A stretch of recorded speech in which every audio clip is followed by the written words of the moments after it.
Assalamualaikum warahmatullahi wabarakatuh. Bismillah, alhamdulillah, la haula wala quwata illa billah.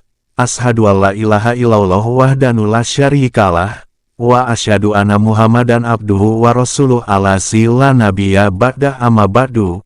Alhamdulillah, pada kesempatan kali ini kita masih diperkenankan untuk berjumpa lagi bersama Padepokan Gunung Lawu Al-Husaini. Sebelumnya izinkan kami untuk menyapa para sedulur semua dimanapun berada. Semoga para sedulur semua senantiasa berada dalam naungan dan lindungan Allah Subhanahu wa Ta'ala. Amin ya Robbal Alamin. Insya Allah pada kesempatan kali ini kami akan mempersembahkan sebuah mutiara hikmah. Semoga saja besar manfaatnya bagi kita semua sehingga dapat meningkatkan nilai keimanan dan ketakwaan kita kepada Allah Subhanahu wa Ta'ala. Namun perlu kami ingatkan kembali, biasakan menonton secara menyeluruh agar tidak gagal paham. Baiklah, untuk mempersingkat waktu, mari kita sama-sama untuk menyimaknya.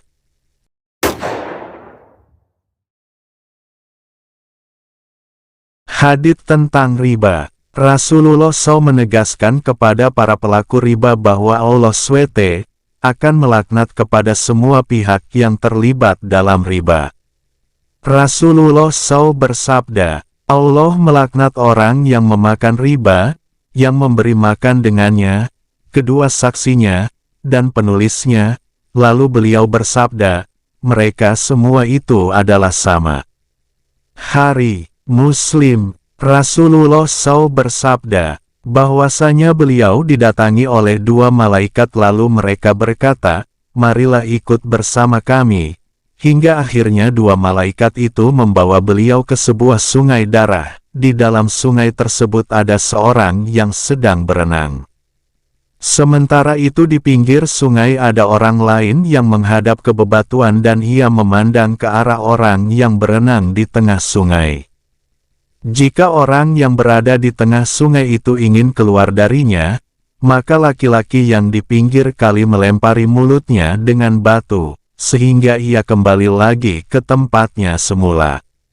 Lalu Nabi berkata, aku bertanya kepada dua malaikat tentang orang yang berada di sungai itu, maka mereka menjawab, adapun orang yang engkau datangi tadi di sungai lalu mulutnya disumpal batu, dia adalah pemakan riba.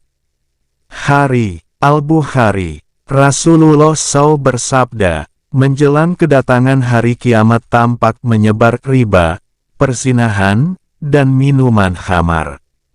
Hari At-Tabrani. Nabi SAW bersabda, jauhilah oleh kalian semua dosa-dosa yang tidak diampuni. Dan beliau menyebutkan salah satunya adalah memakan riba. Hari At-Tabrani. Nabi SAW bersabda, demi zat yang jiwaku berada di tangannya, sungguh akan ada sekelompok orang dari umatku yang berada dalam keburukan, kesombongan, permainan, dan kesia-siaan, maka jadilah mereka itu kera dan babi-babi dengan sebab mereka menganggap halal apa-apa yang haram dan dengan sebab memakan riba. Rasulullah SAW bersabda, riba memiliki lebih dari 70 pintu, demikian juga dengan syirik. Hari At-Tabrani. Rasulullah SAW bersabda, riba itu ada 73 pintu dan yang paling ringan adalah seperti seorang laki-laki yang menikahi ibu kandungnya sendiri. Hari Ibnu Majah. Nabi SAW bersabda, dan sehebat-hebatnya riba ialah merusak kehormatan seorang muslim. Hari Ibnu Majah. Rasulullah SAW bersabda, apabila telah tampak perzinahan dan riba di suatu kampung atau negeri, maka berarti mereka telah menghalalkan azab Allah untuk diri mereka. Hari At-Tabrani. Rasulullah SAW bersabda, 1 dirham dari riba yang dimakan oleh seseorang dan ia tahu itu riba, maka lebih besar di sisi Allah daripada berzina 36 kali. Hari Imam Ahmad dan At-Tabrani. Rasulullah SAW bersabda, jauhilah oleh kalian 7 hal yang membinasakan, yakni menyekutukan Allah, sihir, dan memakan riba. Makanya kenapa pemakan uang riba itu di Al-Quran diumpamakan akan berjalan seperti orang gila. Gimana gak seperti gila? Karena makan jin, dan jin makin banyak di badannya, otomatis badannya dibisiki jin itu, pontang-panting stres karena hutang terus bertambah. Puyeng 7 keliling, karena hutangnya terus bertambah. Puyeng 7 keliling karena di kepalanya, isi otaknya dimakan sama jin itu. Solusinya bagaimana? Ya dibayar lunas hutangnya, dan jangan ngutang riba lagi. Soal riba banyak yang bertanya, saya sedikit jelaskan dari unsur hakikatnya. Kita itu kan melakukan ibadah. Maksud dari ibadah adalah ibadah yang diterima oleh Allah, misal sholat. Maksud melakukan sholat itu agar diterima sholat kita oleh Allah. Sedang sholat kita itu diterima oleh Allah salah satunya jika kita, ketika melakukan sholat tidak dalam keadaan sedang melakukan dosa yang dilarang oleh Allah. Nah, riba itu salah satunya yang menyebabkan sholat kita, doa kita, tidak bisa diterima oleh Allah. Sekecil-kecilnya nilai dosa riba itu lebih berat daripada berbuat zina dengan ibu kandung sendiri. Kenapa dosanya sebesar itu? Karena riba dimakan, sedang zina dengan ibu kandung sendiri kan tidak dimakan, ibunya tidak dimakan. Dan jika dosa riba itu dilakukan dimakan, akan diperas sari makanannya. Lalu menjadi darah, mengaliri hati dan pikiran, menjadi daging dalam tubuh yang kita buat beramal, sholat dan lain-lain. Lalu juga diambil saripatinya menjadi sperma, dimasukkan ke kandungan istri, lalu menjadi anak dari makanan riba. Sulit untuk menjadi anak yang soleh. Allah melarang seorang muslim itu melakukan riba, bukan untuk kepentingan Allah, tapi untuk kepentingan manusia itu sendiri. Lalu kenapa Bang, riba itu mewabah di masyarakat? Sudah umum, bahkan negara kita itu hutang ribanya ke bank dunia banyak. Orang Israel itu, mereka hampir-hampir yang menguasai perputaran uang dunia. Mereka bekerja di bidang saham dan bekerja di keuangan dunia. Dan mereka tahu kalau doanya orang muslim itu ditolaknya karena apa? Tahu kalau ibadahnya orang muslim itu ditolaknya karena apa? Salah satunya dari riba. Dan karena mereka tahu, maka mereka berusaha menguasai orang muslim dari memberi hutang riba.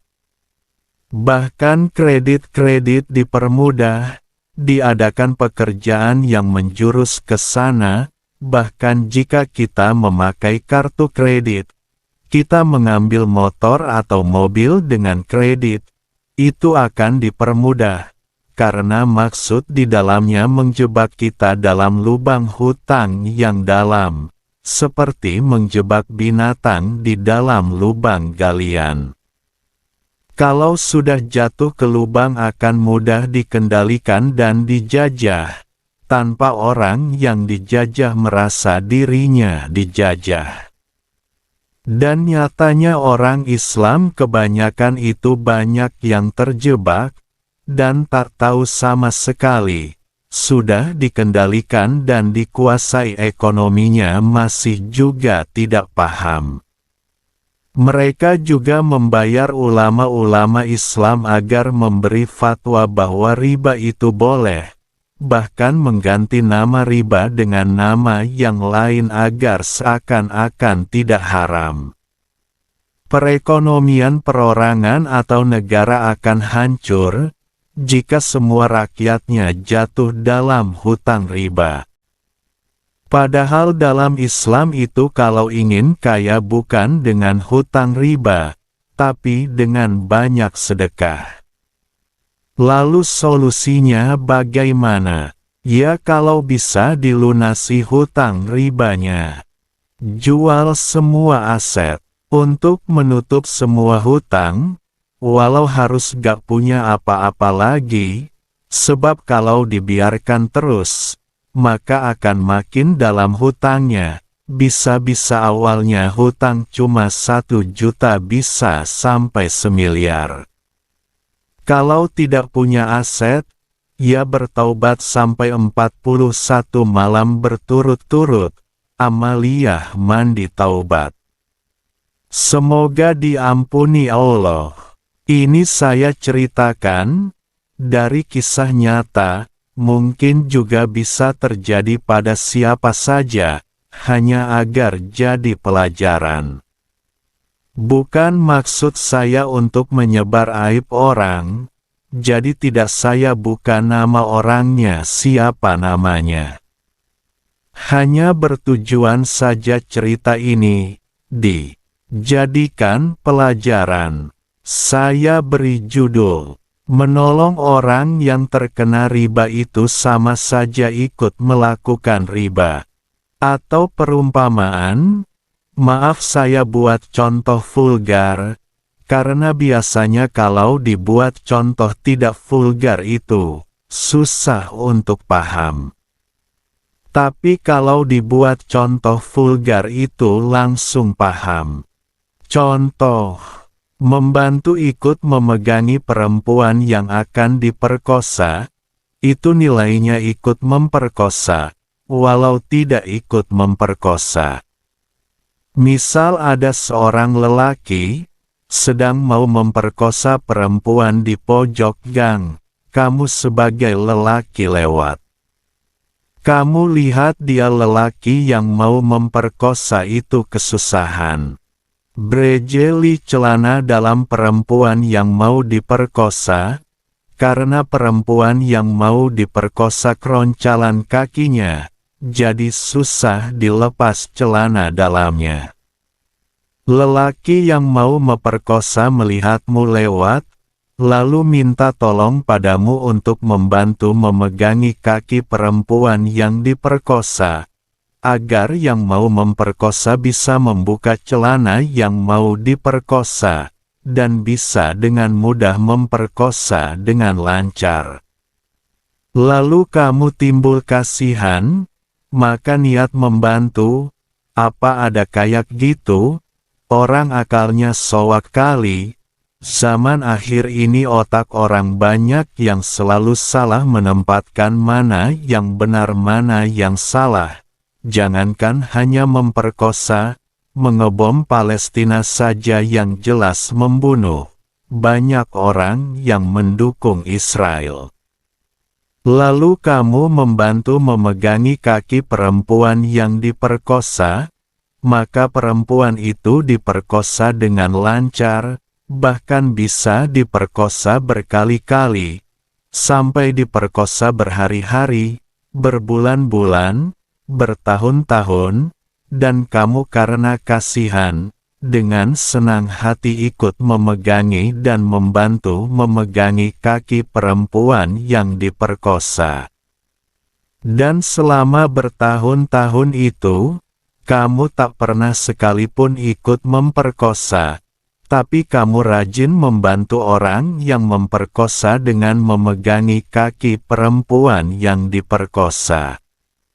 Agar yang memperkosa itu bisa memperkosa dengan mudah, karena bantuanmu. Itu pun kamu membantu karena kasihan, sungguh mulia dirimu, membantu orang yang kesusahan. Itu dalam pandanganmu, Dan kamu merasa dirimu itu banyak sekali amal ibadahnya karena membantu orang yang kesusahan, yaitu lelaki yang kesusahan mau memperkosa. Semoga paham. Nah, orang yang membantu orang yang melakukan riba, mau bayar hutang riba itu susah, gak punya uang, lalu kamu pinjamin uang untuk membayar utang ribanya. Itu seperti contoh di atas. Seperti lelaki yang membantu memegangi kaki perempuan yang mau diperkosa, agar lelaki yang mau memperkosa itu lancar memperkosa tanpa halangan, lancar, selamat, berkah. Jika pikiranmu masih waras, bersalahkah membantu lelaki yang mau memperkosa perempuan? Dengan memegangi kakinya perempuan yang mau diperkosa. Kamu jawab tak salah, harus bantu. Yo wajar, wong otakmu sudah owah. Kamu menganggap benar sekalipun, syariat atau hukum Allah tetap menganggapmu salah. Itu umpama ada orang masuk neraka, kamu menolongnya dengan ikutan masuk neraka. Tak peduli kamu beralasan kasihan, beramal soleh, atau beralasan kamu melakukan rasa kemanusiaan. Iblis juga dulu melakukan dosa dengan alasan-alasan kebenaran menurut iblis. Menurut iblis yang dilakukan itu suatu kebenaran. Tak mau menyembah Adam, karena tak mau menduakan Allah, jadi hanya menyembah Allah. Benarkan alasan iblis. Di dunia ini kita itu diciptakan oleh Allah, jadi yang menjadi hukum itu perintah dan larangan Allah. Jadi pendapatmu, atau siapapun selain Allah, itu bukan suatu kebenaran, walau kamu merasa benar, itu dasar hidup. Karena cerita ini, yang mau saya ceritakan soal riba, dan saya sering dimintai membantu orang yang terkena riba, dia minta bantuan agar saya membantu membayar ribanya, tapi saya tak pernah mau. Dosa orang melakukan riba itu. Nilai keberlangsungannya sama dengan pahala sabar. Orang sabar karena difitnah, dihujat, dicaci, atau dizolimi. Itu pahalanya berlangsung setiap waktu.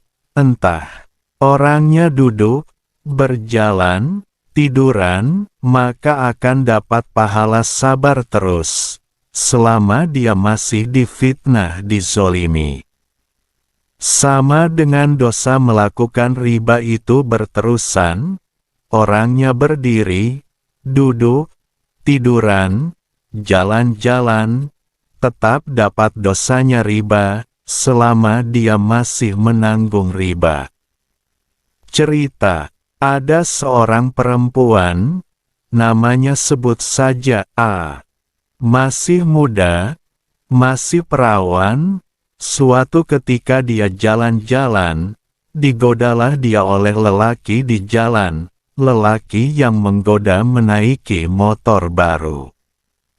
Si A ini langsung menanggapi ketika digoda, karena melihat motornya, tak tahu bahwa motor lelaki ini adalah motor kreditan, yang baru ambil kredit dari dealer. Karena kepincut dari melihat motor yang masih baru ini, perempuan itu pun akhirnya mau digoda laki-laki itu. Mungkin dijanjikan nanti motor itu akan diberikan. Dan A ini mungkin mengira motor lelaki itu bukan kreditan, juga mengira lelaki itu punya motor, pasti lelaki kaya.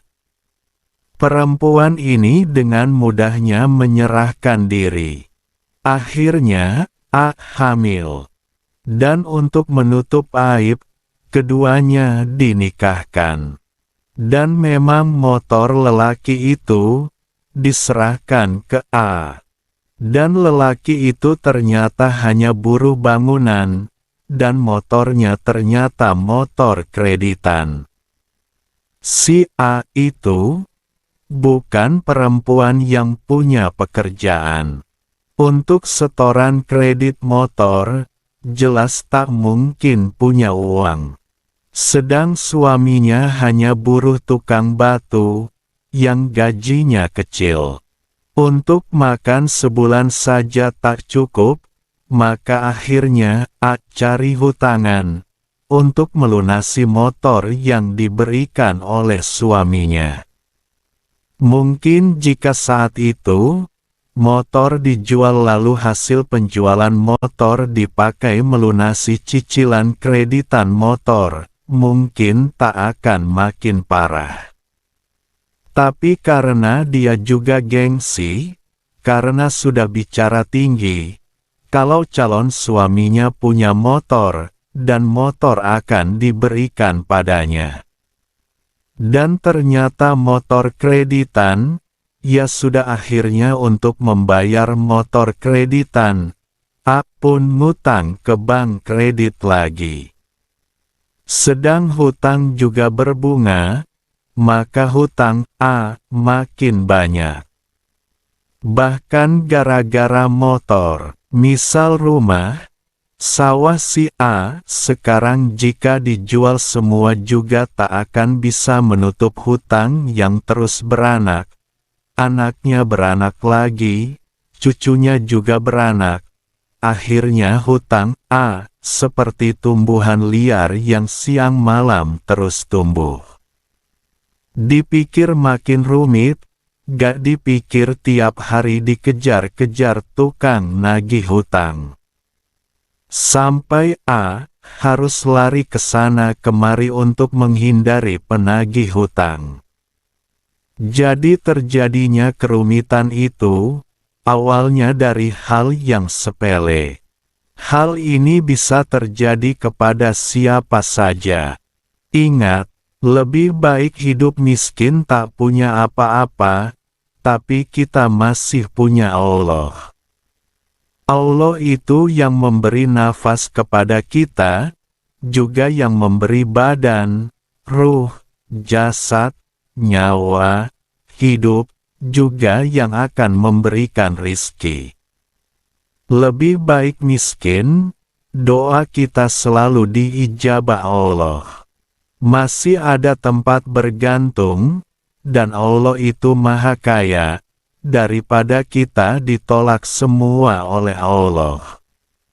Hiduplah yang wajar, gak usah neko-neko, merasa cukup dengan yang kita punya, selalu menjaga hubungan kita dengan Allah. Kalau ingin kaya banyak-banyak sedekah, jauhi semua yang dilarang Allah, termasuk riba. Yang dilarang Allah itu, selamanya akan tetap dilarang. Walau semua orang melakukan, atau sudah banyak orang yang melakukan.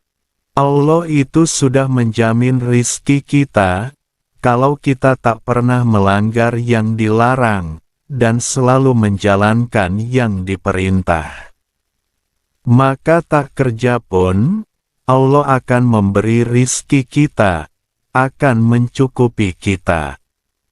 Yang membuat kita rizki susah, yang menghalang-halangi kita dapat rizki itu, karena kesalahan dan dosa-dosa kita.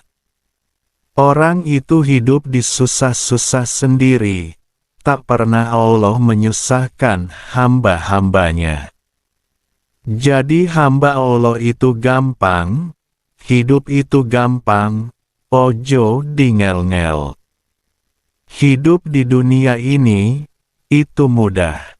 Dan Allah memberikan kemudahan, janganlah disusah-susah, atau kamu buat susah sendiri? Mumpung masih diberikan kesempatan oleh Allah, nyawa masih melekat dengan jasad. Yang masih punya hutang riba, segera dilunasi. Yang harta-harta riba segera dibersihkan. Rumah kredit, mobil kredit, motor kredit dan sebagainya. Tinggalkan pekerjaan yang berhubungan dengan riba. Jika dipikir ya memang berat rasanya. Hati-hati dengan harta yang kita dapat, jangan sampai ada unsur berbohong, menipu, atau ingkar janji dan lain-lain. Atau melanggar syariat Islam. Ingat akhirat itu lebih lama dibanding dunia, yang hanya ibarat mampir ngombe. Setelah itu bertaubatlah. Setiap malam dengan amaliyah mandi taubat, sampai akhir hayat. Allah itu mencintai hamba-hambanya yang bertaubat. Semoga kita semua dimampukan. Amin ya robbal alamin.